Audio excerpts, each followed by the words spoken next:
হরে কৃষ্ণ, হরে রাম। আজকে আমি তোমাদের মাঝে আলোচনা করতে চলেছি হরে কৃষ্ণ মহামন্ত্র কীর্তন না করে অন্যরকম মন্ত্র কীর্তন করা যায় কিনা।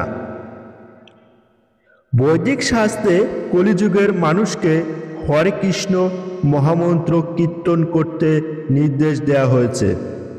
চারি যুগের জন্য ভগবানের দিব্য তারক ব্রহ্মা নামের ভিন্নতা রয়েছে।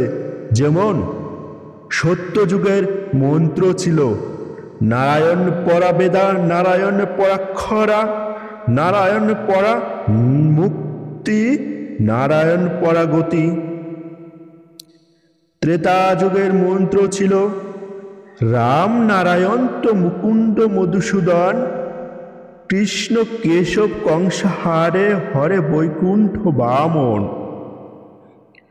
দ্বাপর যুগের মন্ত্র ছিল হরে মুরারে মধু কৈটব হারে, গোপাল গোবিন্দ মুকুন্দ সৌরে, যজ্ঞেশ নারায়ণ কৃষ্ণ বিশ্ব নিরাশ্রয়ং মাং জগদীশ রক্ষ। কলিযুগের মন্ত্র হল হরে কৃষ্ণ কৃষ্ণ কৃষ্ণ হরে হরে, হরে রাম রাম রাম হরে হরে।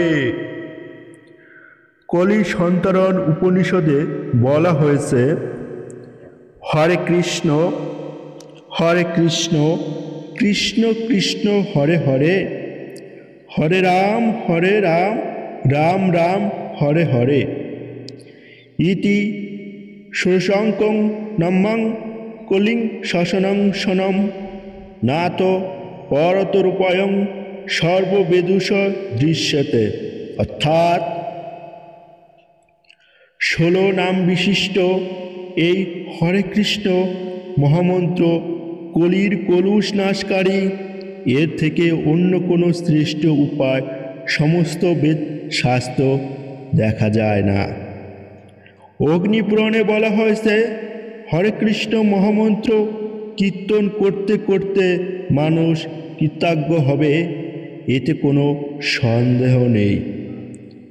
শ্রী চৈতন্য ভগবতে বলা হয়েছে হরে কৃষ্ণ কৃষ্ণ কৃষ্ণ হরে হরে, হরে রাম রাম রাম হরে হরে। প্রভু বলে কহিলাং এ মহামন্ত্র ইহা জপ গিয়া সবে করিয়া নিবন্ধ, ইহা হইতে সর্বসিদ্ধি হইবে সবার, সর্বক্ষণ বল ইথে বিধি নাহাই আর।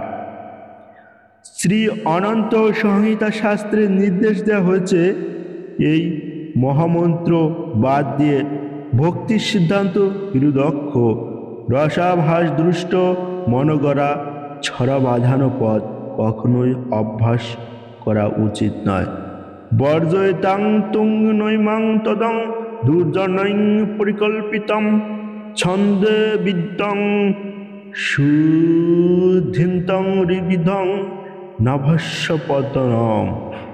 জয় শ্রীকৃষ্ণ, জয় শ্রীকৃষ্ণ।